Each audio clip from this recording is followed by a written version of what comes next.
बिस्मिल्लाहिर्रहमानिर्रहीम। अस्सलाम वालेकुम नाज़रीन, आप देख रहे हैं 92.8 विद सादिया अफजाल। नाज़रीन, आज वज़ीर आज़म इमरान खान फाइनली कराची के दौरे पर गए और जिसका बहुत लोग इंतज़ार कर रहे थे। सूबाई हुकूमत की तरफ से, पाकिस्तान पीपल्स पार्टी की तरफ से बारहा ये कहा गया कि वज़ीर आज़म साहब को अब कराची की तरफ अपनी तमाम तर तवज्जो जो है वो मबजूल कराना होगी। आज उन्होंने 1100 अरब रुपए का पैकेज जो है वो अनाउंस किया है। इसमें से 800 अरब जो हैं वो विफाक की तरफ से दिए जाएंगे और 300 अरब जो हैं वो सूबाई हुकूमत की तरफ से, सिंध हुकूमत की तरफ से दिए जाएंगे।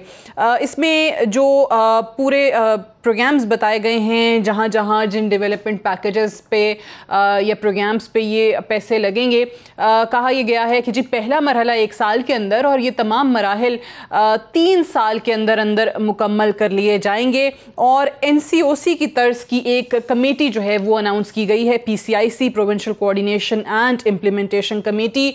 अब इसमें विफाक भी मौजूद होगा, सिंध हुकूमत भी मौजूद होगी और फ़ौज की नुमाइंदगी जो है वो भी होगी। और आज वज़ीर आज़म साहब ने उस पर एम्फसाइज़ करते हुए ये कहा कि जो फ़ौज के इदारे हैं वो क्योंकि फुली इक्विप्ड हैं और वो बहुत मुनज़्ज़म अंदाज में इन चीज़ों पे सपोर्ट कर सकते हैं कराची के मसाइल हल करने में। अब ये पैसे तो चलें आ जाएंगे, बड़े लोग ये भी सवाल खैर से उठाते हैं कि जी 1100 अरब आएंगे कहाँ से। और इसमें कुछ लोगों की तनकीद ये भी हुई कि जो पैकेजेस पहले अनाउंस किए गए थे उस पर भी कुछ लोगों को खदशात हैं। ख़ुद सूबाई हुकूमत ये बात करती है कि जी वफाक की तरफ से पूरे पैसे नहीं दिए गए और ये जो तरक्याती काम अनाउंस किए गए हैं इन पर पहले भी इस किस्म की अनाउंसमेंट्स हुई हैं। कुछ लोग ये भी कहते हैं कि ये सारे के सारे पुराने ही प्रोग्राम्स हैं, इसमें नया आखिर क्या है। लेकिन एक चीज़ अच्छी ये ज़रूर हुई कि जो हालिया बारिशों के बाद तबाही थी, क्या वाकई अब ये एक ऐसा मौका कराची के लिए, कराची के अवाम के लिए हो सकता है कि इसको ब्लेसिंग इन डिस्गाइज के तौर पे अगर हुकूमतें लेकर चलें और कराची के लोगों को डिलीवर करें। उम्मीद कितनी है, इन तमाम चीज़ों पर बात करेंगे। प्रोग्राम के पहले सेगमेंट में हमें MQM पाकिस्तान के सीनियर रहनुमा खालिद मकबूल सिद्दीकी साहब ज्वाइन कर रहे हैं। बहुत बहुत शुक्रिया खालिद मकबूल सिद्दीकी साहब प्रोग्राम में ज्वाइन करने के लिए। आज आप भी मुलाकात में मौजूद थे, आई एम श्योर आप लोगों के कंसर्न्स भी सुने होंगे वज़ीर आज़म साहब ने। अब ये जो 1100 अरब का पैकेज जिसमें सूबाई हुकूमत की तरफ से शेयर भी है, विफाक का शेयर भी है, आपको कितनी उम्मीद है कि इस बार वाकई कराची के मसाइल हल होने की जानिब जाएंगे? देखिए, ये तो बड़ी अच्छी बात है, कौमी इत्तेफाक राय भी नजर आ रहा है। जैसे कि आपने कहा कि इसमें वफाकी हुकूमत भी है, हुकूमत भी है, तो शायद ये कौमी इत्तेफाक राय था कि इसमें कराची की हुकूमत ना हो, तो उसका थोड़ा सा इंतजार कर लिया गया कि बल्दिया खत्म हो जाए, तो ताकि बराह रास्त कराची के मुंतखब नुमाइंदे ये काम ना करें, बाहर से लोग आके काम करें।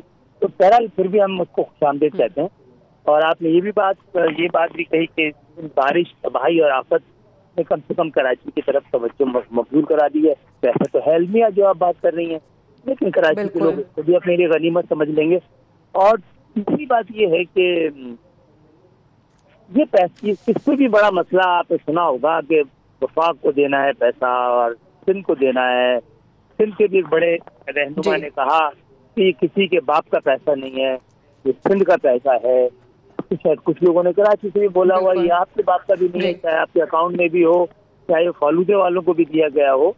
ये अगर सिंध का भी है तो इसका 95% कराची शहर का है।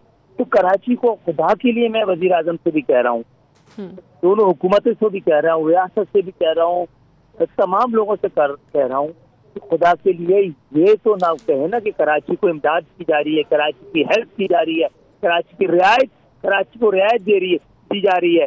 जो शहर 3000 अरब देता हो उसको 100 अरब में एहसान के तले तो ना दबाया जाए ना जी।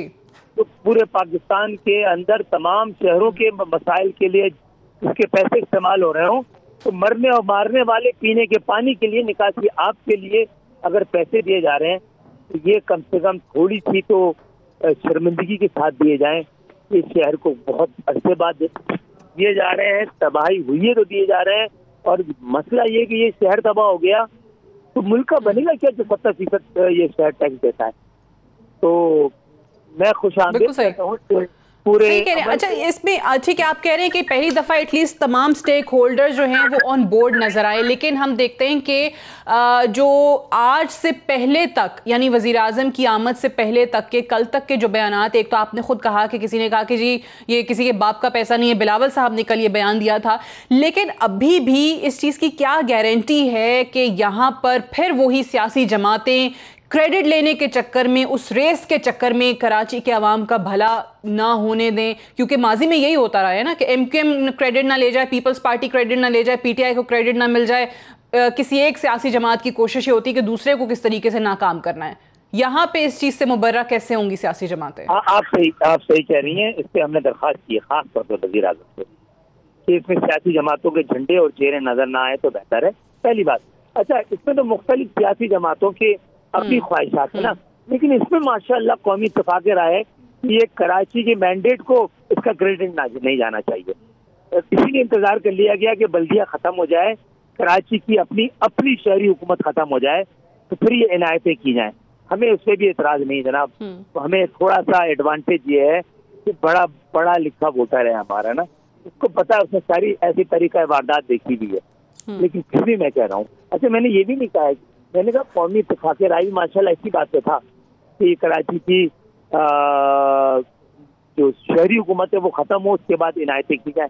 हम उससे भी शुक्रगुजार हैं, उसको भी शुक्रगुजार हैं, लेकिन ये वैसे जरूर ये न कहा जाए कि कराची में कोई एहसान किया जा रहा है। अच्छा, लेकिन आपको क्यों लग रहा है कि इंतजार किया गया इस चीज का? क्या वजह हो सकती है, क्या मुहर्रिकात हो सकते हैं कि इनायतें शहरी हुकूमत के बाद हों, जैसे आप कह रहे हैं? ऐसे ही है ना कि क्रेडिट कहीं गलती से तो पाकिस्तान की वाहिद मिडिल क्लास की जमात को ना चली जाए या इस शहर के प्रॉपर मैंडेट को ना चली जाए। खैर मैं इससे आगे बढ़ता हूँ। दूसरी बात ये कि आप सही कह रही है कि कमेटियों से बात नहीं बनती, कमिटमेंट से बात बनती है। ऐलानात पहले भी हुए हैं और मुझे शुबा है कि जो सिंध गवर्नमेंट ने 10 साल में किया है ना, वो नालायकी और नाअहली नहीं थी, वो सोचा समझा मंसूबा और साजिश कि इस शहर को तबाह किया जाए, इस शहर की लोगों की जहनी और तालीमी सलाहियत को कम से कम कर दिया जाए, और वो शहर जो पूरे पाकिस्तान को पाल रहा है, चला रहा है, उसको इतनी चोट लगा दी जाए कि उसका बराह रास्त कराची के अमन का बराह रास्त ताल्लुक पाकिस्तान के अमन से, कराची के खुशहाली का बराह रास्त ताल्लुक पाकिस्तान की खुशहाली से है, तो उसको चोट पहुंचा दी जाए। लेकिन मैं आप सबकी खुशफहमी के साथ खुश हूँ कि कम से कम कराची के बारे में सोचा गया है। और मैं तो चलिए, वो उम्मीद जो है कहते हैं बड़ी अच्छी चीज होती है, होनी चाहिए, लेकिन आप सही कह रहे हैं, खुशफहमी जरूर है। लेकिन मैंने इसीलिए इंट्रो में कहा था कि ये कमेटियां पहले भी अनाउंस हुई थी। आपको बड़े अच्छे तरह याद होगा, मार्च 2019 में गालिबन आए थे वजीर आजम साहब, उस वक्त भी एक कमेटी अनाउंस की थी उन्होंने, और उसका नाम भी यही कोई ट्रांसफॉर्मेशन कमेटी के नाम से कुछ रखा था, और उस टाइम भी वो 162 अरब का पैकेज अनाउंस करके गए थे, जो सिंध हुकूमत कहती है हमें मिला ही नहीं। देखिए सादिया, ये कमेटियों से बात नहीं बनती, कमिटमेंट से बात बनती है। कमिटमेंट है नहीं, ये देखा जाएगा। मुझे बड़ी उम्मीद है, लेकिन कम वक्त यकीन नहीं आता। लेकिन हमने दुआएं की हैं कि अल्लाह ताला इस मरहले को अच्छा माजी की आप तजुर्बात सामने रखते हुए आप कह रहे हैं यकीन नहीं आ रहा? यकीन नहीं आता, आ जाएगा इंशाल्लाह, सब्र भी आ जाएगा, यकीन भी आ जाएगा। चलिए, अल्लाह करे सब्र जो है वो इस चीज़ पर ना कि ये बहुत देख लिया और अब सब्र आ गया, लेकिन यकीन और काम होता हुआ नज़र आए ताकि वाकई यकीन हो। लेकिन मुझे ये बताइए खालिद मकबूल सिद्दीकी साहब कि हमारे यहाँ बड़े लोग ये कहते हैं कि जनाब 1100 अरब आज ऑब्वियसली जिस ना बात हो रही है कि बड़ा तारीखी दिन है और बड़े लोग खुश हैं, और कुछ लोगों के बयानात में देख रही थी जो बिजनेस कम्युनिटी के लोग थे वो कह रहे हैं कि जी पहले इतना बड़ा पैकेज कभी कराची को मिला नहीं, लेकिन 1100 छोड़ें, अगर 2200 अरब भी मिल जाता या उससे भी ज़्यादा मिल जाता, मसला तो ये है कि वो पैसा किन हाथों में जाता है और वो कितनी शफाफियत के साथ उन कामों पर लगता है जो आज वजीर आजम साहब अनाउंस कर रहे हैं। उनमें आया कहीं करप्शन तो नहीं होती? लाहौर का पैसा लाहौर के लोगों के पास जाना चाहिए, लाहौर के मैंडेट के पास जाना चाहिए। कराची का पैसा कराची के मैंडेट के पास जाना चाहिए, बाहर के लोगों के पास नहीं जाना चाहिए, पहली बात। और दूसरी बात ये है कि ये पैसा कराची खुद दे रहा है, तो खुश किस बात से हो रहा है कि हमें अपना लूटा हुआ पैसा वापस मिल रहा है, या हमें पहली दफा जो हमसे पैसा लिया जाता है उसका कुछ हिस्सा हम पे भी खर्च हो रहा है। अगर दोनों तौर पे खुश हो रहे हैं तो मेरा ख्याल है ये खुशी भी कराची वालों के लिए बड़ी गनीमत है।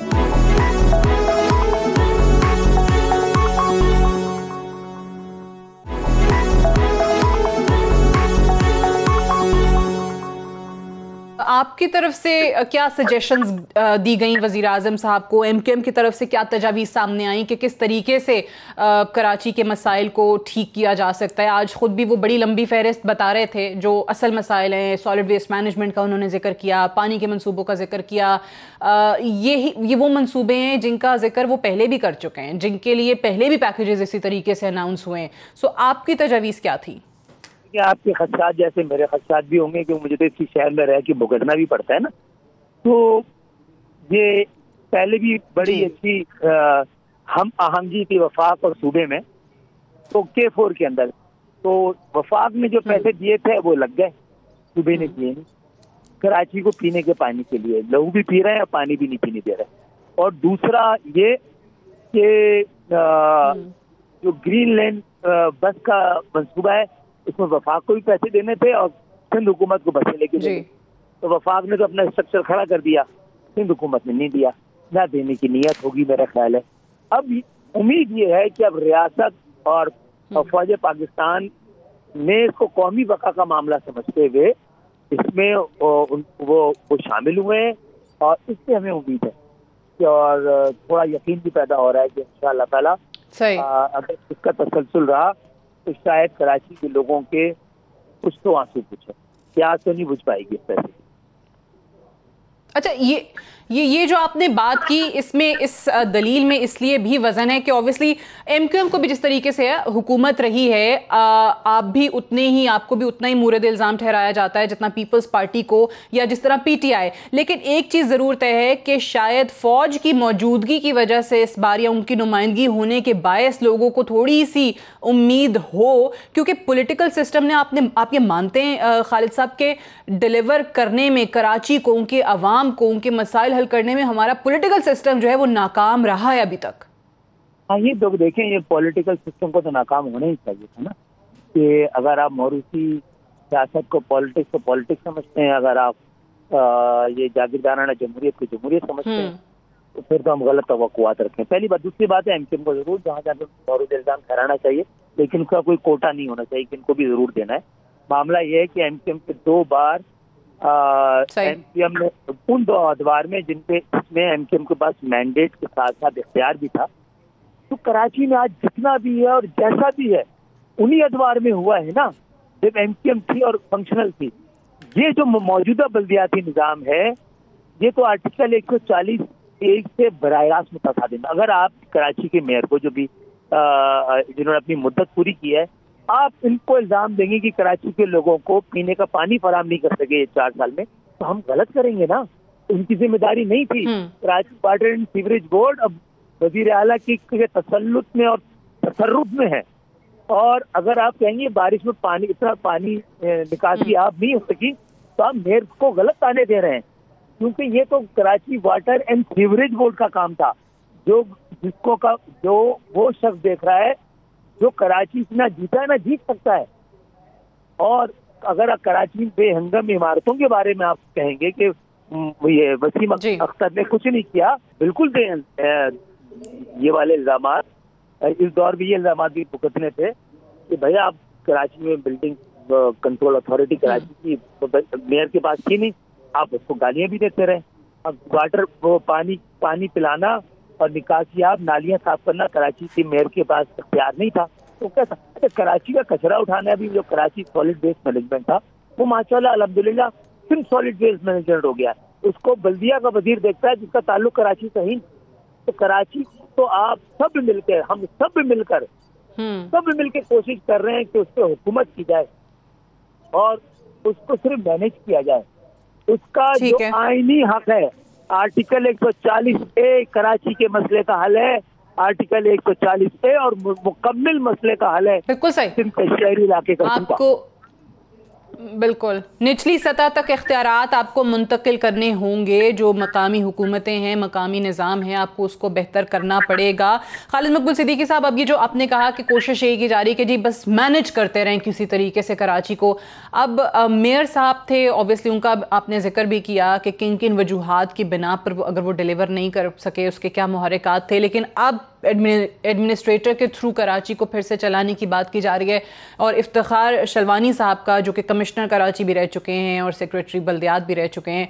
अब उनसे आप किस तरीके से तवक्कुआत हैं आपकी कि वो मैनेज कर पाएंगे और वो एक एडमिनिस्ट्रेटर के तौर पे चला पाएंगे? जी, अगर उनकी वाहिद क्वालिफिकेशन ये है कि वो शहर के नहीं है, वाहिद क्वालिफिकेशन, और उसके अलावा कमिश्नर कराची से ना कौन से कारनामे किए, किस बुनियाद पे बनाए गए। आपको तजर्बेकार आदमी को लाना था तो वो ले आते जो म्युनिसिपल कमिश्नर था। इनके पास तो इख्तियार था ना, ये अपने इख्तियार के साथ कुछ डिलीवर नहीं कर सके। उसके बाद तो इख्तियार नहीं था लेकिन तजर्बा तो था। लेकिन आपको लिसानी बुनियाद पर कराची को कोई कानूनी समझ के हुकूमत सिंध के हवाले करना है तो फिर पाकिस्तान की मर्जी है।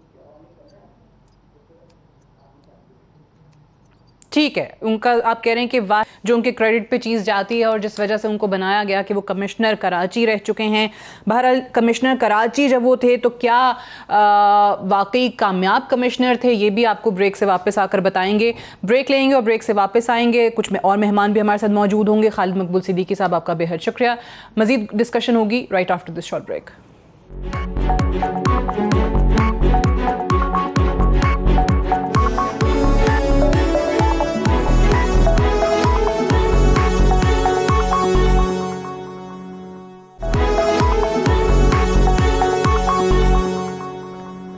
Welcome back. प्रोग्राम में एक बार फिर से खुशामदीद। कराची पैकेज के हवाले से हम बात कर रहे हैं कि इस तमाम जो स्टेक होल्डर्स हैं कराची के, वो इस वक्त एक पेज पर नज़र आ रहे हैं। सिंध हुकूमत की जो शिकायत होती थी कि विफाक इंटरेस्ट नहीं ले रहा, आज वो सिंध हुकूमत ये कहती दिखाई दे रही है कि विफाक की जानिब से संजीदगी का मुजाहरा किया जा रहा है। लेकिन सवाल ये है कि क्या वाकई ये संजीदगी, ये अनाउंसमेंट्स, ये जो पैकेजेस अनाउंस हुए हैं, 1100 अरब ऑब्वियसली छोटी रकम नहीं है, कराची के लिए खतीर रकम जो है वो अनाउंस की गई है, बड़ी अच्छी बात है।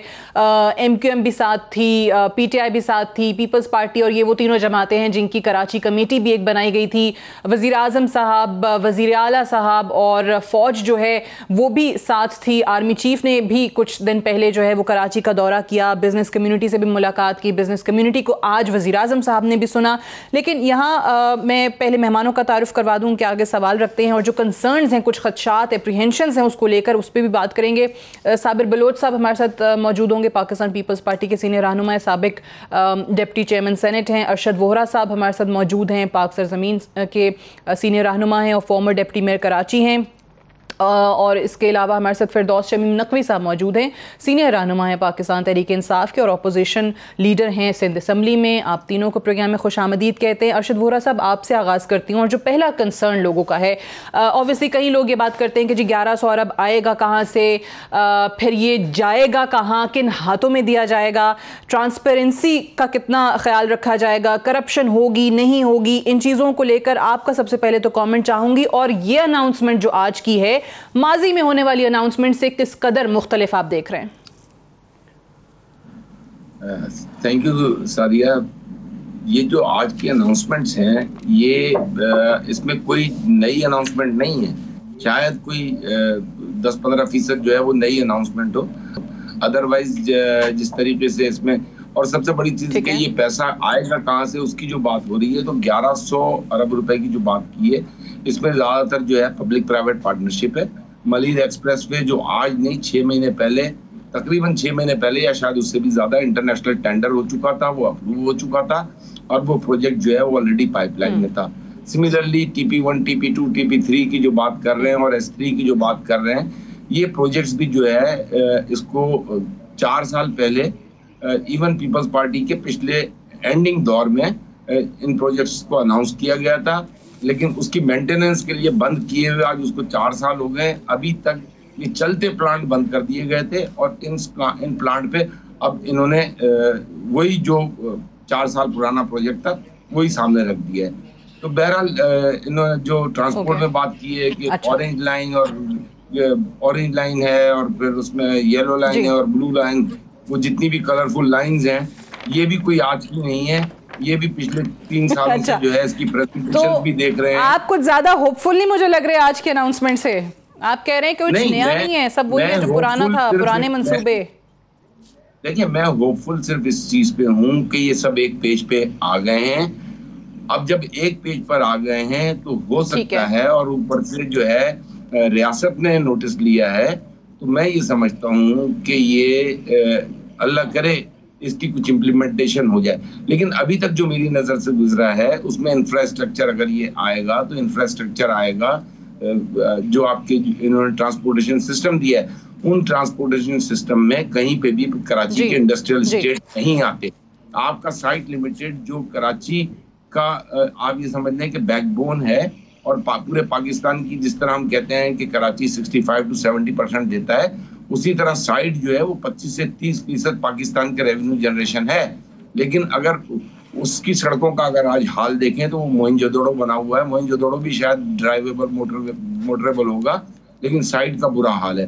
तो मुझे अभी तक समझ में नहीं आ रहा। और सबसे बड़ी जो इम्पोर्टेंट चीज है, कल मेरे भाई हैं फिरदौस भाई, इन्होंने कल एक प्रोग्राम में मुझे कहा था कि हमने ये प्लान किया है 2.5 करोड़ की पॉपुलेशन पे, लेकिन आज कहीं पे भी ये नजर नहीं आया कि ये सारी जो प्लानिंग इस घर के लिए हो रही है, जिस घर के अफराद को कल इन्होंने कहा था कि 2.5 करोड़ पे किया है, वो अनाउंस नहीं हुआ। अच्छा, अगर 2.5 करोड़ पे किया है तो फिर कराची की जो MNAs की और MPAs की सीटें हैं उसको भी आप फिर चेंज करेंगे। आप उसी को 36-37% का जो रेशियो है 2.5 करोड़ की बेस पे, तो आपको जो है कराची की सीटें 25 से जो है आपको 40 करनी पड़ेंगी MNAs की, आपको MPA की सीटें जो है वो 50। अब ये मैं तफसील से एक जो आपने बात की 2.5 करोड़ वाली, वो मैं फिरदौस शमीम नकवी साहब एक तो उसका जवाब दे दीजिएगा, और अभी हमारे साथ पहले सेगमेंट में खालिद मकबूल सिद्दीकी साहब भी मौजूद थे और ऑब्वियसली आपके इत्तेहादी हैं, लेकिन एक सवाल उन्होंने भी उठाया और वो भी मैंने आपसे जवाब उसका लेना ही था। वो भी शायद उन्होंने कहा कि वो मेरी तरह जो हैं वो भी खुशफहमी का शिकार बहरहाल ज़रूर हुए हैं आज, लेकिन ये सारी जो इनायतें हुई हैं कराची पे, उनका सवाल था कि ये शहरी हुकूमत के जाने के बाद ही आखिर क्यों की गई, ताकि MKM क्रेडिट ना ले सके। मुझसे बोलने की इजाज़त है या अभी अरशद वोरा साहब जारी है? जी फरमाइए। अगर फिरदौस में इजाजत दें तो छोटी सी बात ऐड कर दूं। जरूर जान सर, जवाब ले लें, अगले टर्न में कर दीजिएगा अरशद वोरा साहब। अच्छा चलिए ठीक है, आप पहले इसका जवाब ले लें नकवी साहब से। पहली चीज ये है कि शायद अरशद भाई को समझने में कुछ, कल के प्रोग्राम में मैंने ये कहा था कि यहाँ 2-3 इशूज हैं। एक है पॉलिटिकल सीट्स एंड सेंसस की वजह से जो डेमोग्राफिक्स तब्दील हो रही हैं, अर्बन और रूरल, वो अपनी जगह एक बहुत इंपॉर्टेंट चीज़ है जिससे सियासत पे सिंध की बहुत फर्क आ सकता है।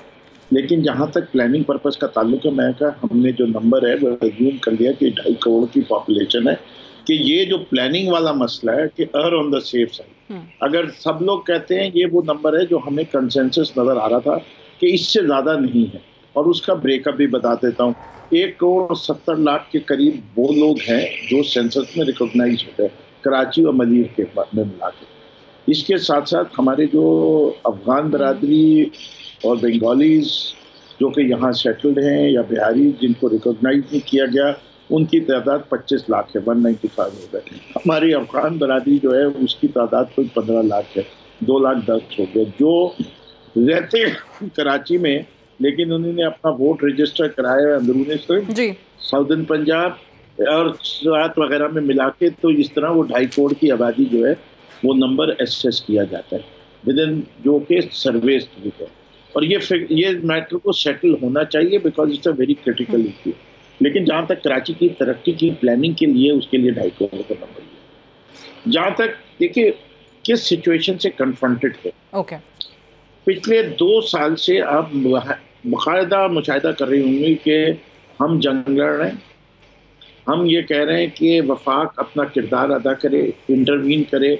सिंध के मामलात और ख़ुसूसन कराची के मामलात पाकिस्तान पीपल्स पार्टी सॉल्व करने के काबिल नहीं है 12 साल और हर चीज़ डेरिएट होती जाए। ठीक है। और 18वीं तरमीम के ऊपर जो है इतनी बहस हुई है कि वो सबको पता है कि वो घुसने नहीं दे रहे थे। 162 अरब वाला पैकेज भी बहुत सारी सूरत हाल में नहीं। ये बारिश में जो NDMA को किरदार दिया गया और जब पानी सर से ऊपर गुजर गया और उनको भी नजर आया कि अब जो है अवाम जो है वो निकलेंगे और ये फिर पूरे अवाम का रैथ इनके सामने आया, ठीक है। तो उन्होंने बादल नाखास्ता ये काम होने दे रहे हैं। और मैं ये समझता हूँ कि कराची के लाचार बेचारे मिस्कीन चलिए ये आपकी बात दुरुस्त है कि इस वक्त शायद पीपल्स पार्टी को भी इस चीज का एहसास है कि वो अकेले इन हालात से नहीं निकाल सकते थे, इसलिए तमाम लोगों की इन्वॉल्वमेंट एक्सेप्ट करने के अलावा उनके पास भी कोई ऑप्शन मौजूद नहीं था। लेकिन मेरा सवाल ये है कि ये मुख्तलिफ किस तरीके से है। अभी अरशद वोहरा साहब ने कहा कि ये वो मंसूबे हैं जो पहले से जिन पे काम हो रहा है, और ये वो मंसूबे हैं जिनके लिए पहले भी ऐसे ही पैसों की अनाउंसमेंट्स हुई। मार्च 2019 में वज़ीर आज़म साहब पहले आए थे, पहले भी उन्होंने कराची कमेटी बनाई, इसी तरीके से ट्रांसफॉर्मेशन कमेटी का नाम गालिबन उसको दिया गया था, और 162 अरब उस वक्त भी अनाउंस किए गए थे, जो कि सिंध हुकूमत कहती है कि जी हमें मिले ही नहीं। देखिए, बात अरशद साहब जो कह रहे हैं उसमें कुल्ली तौर पे सच नहीं है, लेकिन सच है इस हद तक कि K4, S3, TP2, TP3, TP4 ये मंसूबे पहले से चले आ रहे हैं। लेकिन ये मंसूबे खड़े किधर हैं? S3 2004 का मंसूबा है, K4 2007 का मंसूबा है, TP4 2011 का मंसूबा है। हम 2020 में खड़े हुए हैं। जायका की स्टडी 2009 में हुई थी, इम्प्लीमेंट नहीं होता। इम्प्लीमेंट ना होने की वजूहत में क्या चीज़ है? आपस की लड़ाइयाँ हैं। पैसे जो हुकूमत पाकिस्तान या हुकूमत सिंध को लगाने वो सीड मनी अवेलेबल नहीं है, जिसकी वजह से वो लोन के अमाउंट्स यूटिलाइज नहीं होते। लैक ऑफ प्लानिंग है, लैक ऑफ कोऑर्डिनेशन है, रेड टेपिज्म है। ये सारे वो अवामिल है, कोई एक नहीं, it's a mix of everything, जिसकी वजह से प्रोजेक्ट डिले हो। और उसके ज्यादा सबसे ज्यादा खतरनाक की कहानी है जो पहले अनाउंस किए गए थे, वो कितनी सदाकत है उनके इस दावे में सिंध हुकूमत के कि जी बिल्कुल कोई पैसे उसके अंदर इतनी सदाकत नहीं है। इसीलिए मैं, अगर आप चाहती हैं तो मैं बसों का रोलिंग स्टॉक ऑर्डर हो गया, फायर टेंडर्स ऑर्डर हो गए, दिसंबर में आ जाएंगे 50 फायर टेंडर्स कराची के लिए 200 करोड़ के। नहीं, लेकिन 162 अरब के मंसूबे थे वो मुकम्मल हो गए जी। अभी तक इसकी मद के अंदर 25 अरब रुपए जो हैं वो आ चुके हैं। जो पब्लिक प्राइवेट पार्टनरशिप के मंसूबे थे, उसके अंदर सबसे बड़ा मंसूबा जो है वो 71 बिलियन का वो लाइन है, रेलवे लाइन, जो KPT से पिपरी तक डलनी है, जिसमें एक्नेक का अप्रूवल हो गया, और अब वो जो है पब्लिक प्राइवेट पार्टनरशिप के लिए जारी है। राइट, लेकिन 71 बिलियन वो, राइट, लेकिन 25 अरब जो है वो कह रहे हैं आपके अभी तक आ चुके हैं। मुझे सर एक ब्रेक के लिए जाना है, मैं ब्रेक से वापस आ फिर इस डिस्कशन को हम यहीं से आगे बढ़ाएंगे। Stay tuned.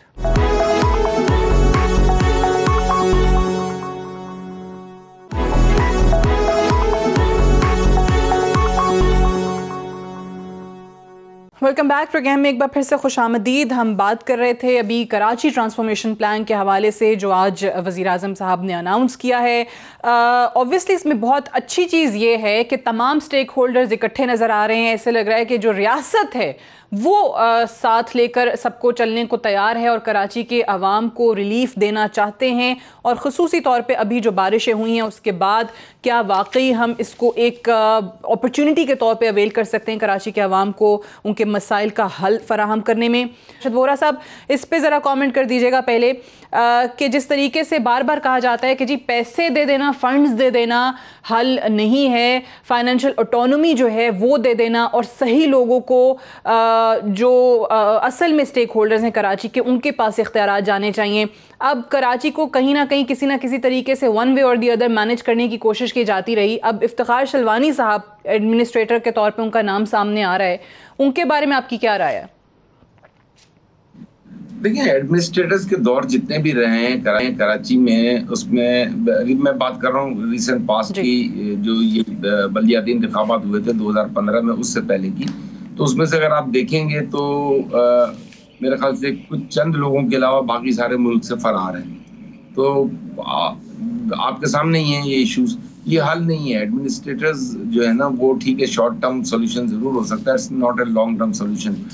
बात मेरी फिर फिरदौस भाई थोड़ी सी जो है उसको ट्विस्ट कर गए, मतलब मैं आई एम सॉरी अगर ये हार्श वर्ड है कि ट्विस्ट करना, लेकिन बात वहीं आ जाती है कि population is the most important thing. Population पर आप लोग बात नहीं करते हैं, कराची की पॉपुलेशन को आप लोग आइडेंटिफाई नहीं करवाते हैं, और पॉपुलेशन से ही रिलेट करता है आपका इलेक्टोरल सब्जेक्ट। जहाँ पे 50,000 पे कराची में सेंसस दोबारा कराएं, यानी आपके वहाँ पे 2.5 लाख पे एक सीट है। तो जब तक इन इश्यूज को, ये बेसिक इश्यूज हैं, जब तक आप इन चीजों को एड्रेस नहीं करेंगे, और जहां तक बात हो रही थी कि ये TP1, TP2, TP3, TP4 और फिर उसके बाद ये S3 की भी बात हुई है, मलिर एक्सप्रेसवे की भी। देखें, कराची की प्रायोरिटीज को भी आइडेंटिफाई करना होगा, ठीक है। कराची की प्रायोरिटीज में सबसे पहले, जिस तरह मैंने अभी आपको बताया कि पूरा साइट लिमिटेड जो है उसके इंफ्रास्ट्रक्चर को आपको डेवलप करना है, क्योंकि वो आपके पूरे पाकिस्तान की 25 से 35% रेवेन्यू जनरेट करता है। उसके अलावा अगर आपने कराची को K4 जो है आपके सामने, K4 पता नहीं कितने अरसे से प्रोलॉन्ग चला आ रहा है, ये अभी जो आज जो अनाउंसमेंट हुई है उसमें K4 भी है।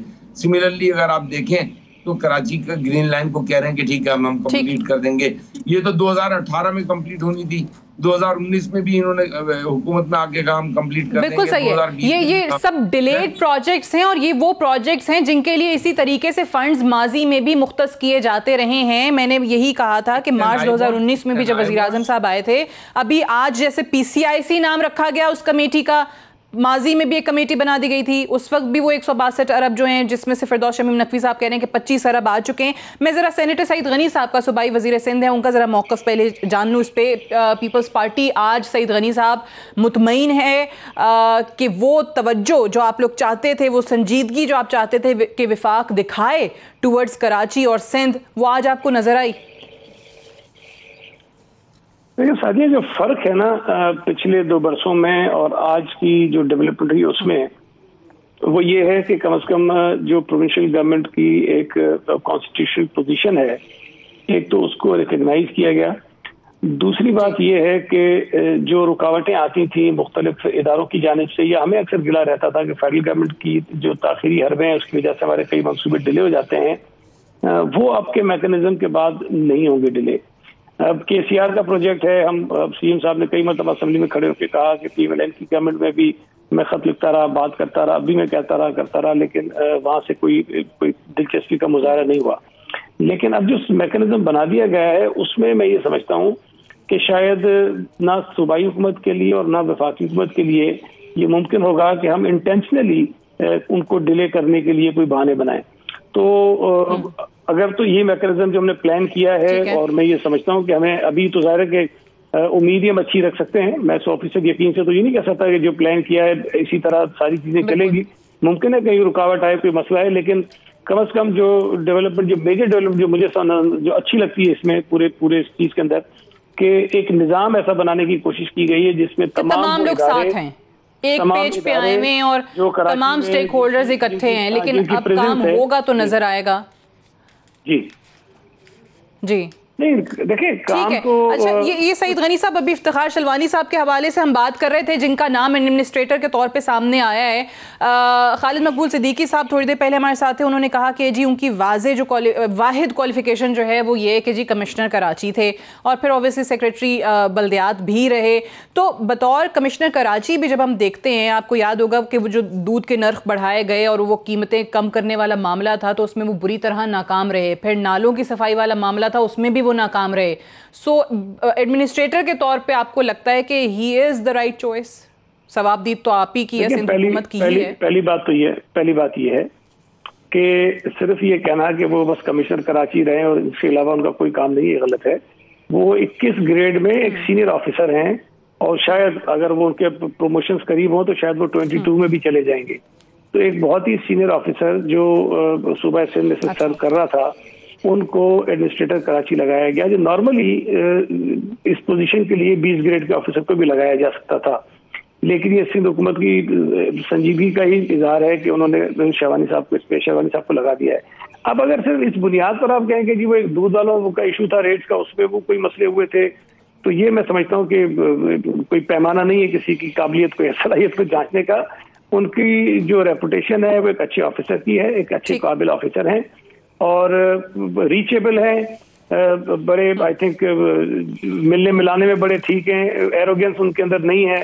तो उम्मीद तो हमें अच्छी रखनी चाहिए। बात यह कि जो तवक्कुआत आप किसी से रखते हैं 100%, तो मैं नहीं समझता कि कोई भी पूरी कर सकता हो। उम्मीद पे दुनिया कायम है सर, अभी भी उम्मीद ही रखी हुई है। खैर मुझे तो मैं तो आज जब प्रोग्राम शुरू किया तो खालिद मकबूल सिद्दीकी साहब ने कहा कि भाई आप बड़ी खुशफहमी में मुब्तला हैं और आपकी तरह मैं भी खुशफहमी में मुब्तला हूँ कि कुछ हो जाएगा कराची का। लेकिन बहरहाल अगेन फिरदौस शमीम नकवी साहब, उम्मीद है, उम्मीद पे दुनिया कायम है और हम दुआ गो भी हैं कि जी कराची के मसाइल के लिए आज जो तमाम स्टेक होल्डर्स इकट्ठे हुए हैं वो इंशाल्लाह कोई ज़रूर हल निकालें। लेकिन मुझे ये बताइएगा कि ये मुतालबा बार बार आ रहा है, अरशद वोहरा साहब ने अभी उसको रिपीट किया कि सेंसस कराएं। इस पे पाकिस्तान तहरीक इंसाफ, आप जैसे लोग जो कराची से ताल्लुक़ रखते हैं, उनकी क्या राय है? आप सपोर्ट करते हैं इस चीज़ को? क्या वाकई सेंसस की तरफ जाना चाहिए? ये देखिए 2-3 मसाइल हैं इसके अंदर, और जहाँ तक मैं समझता हूँ सेंसस होना और सेंसस की फिगर्स को सही होना निहायत ज़रूरी है, इर्रिस्पेक्टिव कि वो सेंसस के रिजल्ट्स कहाँ इस्तेमाल होते हैं। जिससे कि सेंसस मैनिपुलेशन जो है एक बहुत बड़ा जुर्म है। तो मेरे लिहाज से अब 2017 का सेंसस है, उसको आप दोबारा अर्ली सेंसस करवा के पूरे मुल्क में कंप्लीट, वो एक हल है, और एक स्टैटिस्टिकल मॉडलिंग करके फिर सेंसस बनाया जाए, दोनों पे काम हो रहा है।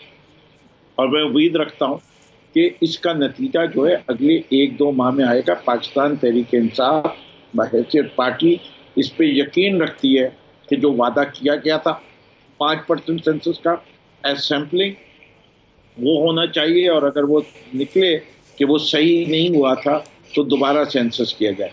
मुल्क के जो हालात चल रहे हैं, जिन क्राइसिस से हम बार बार गुजर रहे हैं, कोविड के नतीजे में, इस वक्त फ्लड्स के नतीजे में, उसकी वजह से क्या आप बाकी चीज़ों को डिले करते जाएं, मेरा उस पर थोड़ा सा इख्तिलाफ है।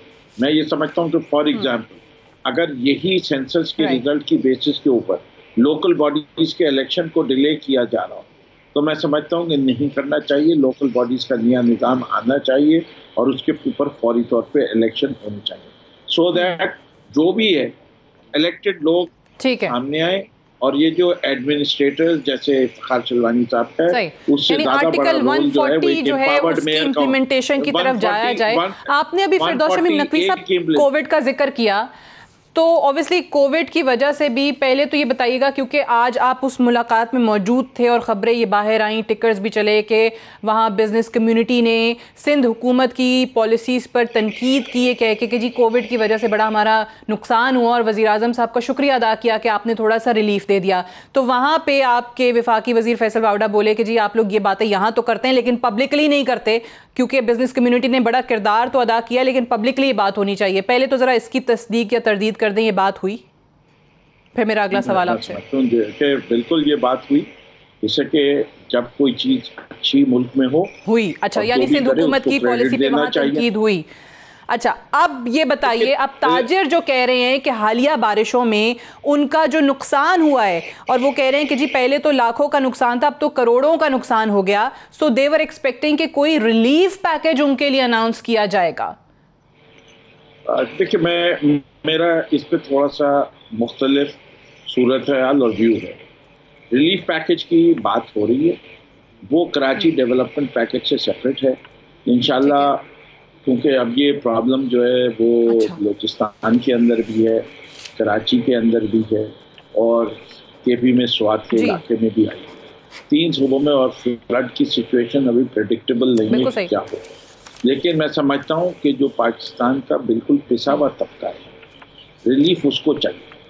जो पिसे हुए नहीं है और जो ज़्यादा मुनाफाखोरी करने की वजह से अपने कारोबार में अपनी इन्वेंट्री की इंश्योरेंस नहीं करते, अब वो उस नुकसान को जो है वो पास ऑन करना चाहते हैं कि हुकूमत उनको कंपनसेट करे। मैं समझता हूँ ये मॉडल वर्किंग का अच्छा नहीं। ठीक है, आप कह रहे हैं जो ज्यादा पिसा हुआ तबका है, आपकी राय ये है कि ये रिलीफ पैकेज उनके लिए होना चाहिए।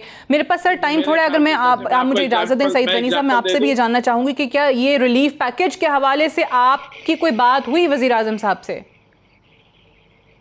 देखिए, चीफ मिनिस्टर साहब ने इस कराची के जो ये जो डेवलपमेंट प्रोजेक्ट्स हैं उसके अलावा जो बात की प्राइम मिनिस्टर से, उसमें बारिशों और सैलाब की वजह से जो दीगर लोग मुतासिर हैं कराची के अलावा, ठीक, उनकी सारी तफसीलात से उनको आगाह किया और बताया कि सूबा सिंध में इस वक्त 23 लाख लोग ऐसे हैं जो बेघर हो गए हैं और वो सड़कों पर खैमों में रह रहे हैं, और 10 लाख एकड़ जमीन हमारी मुतासर हुई है, जिसमें खासतौर पे जो कॉटन की हमारी फसल है वो बिल्कुल खत्म हो गई है।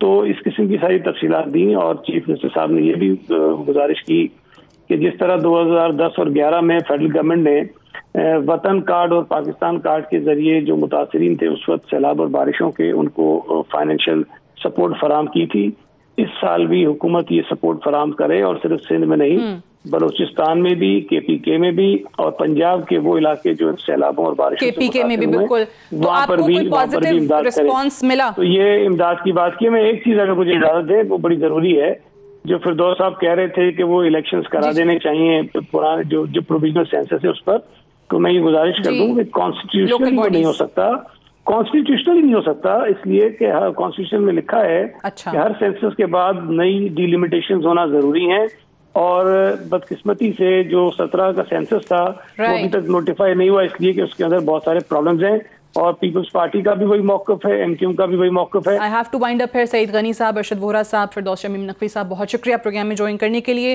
That's all for tonight, I will see you tomorrow इंशाल्लाह। इजाज़त दीजिए, खुदा हाफिज़।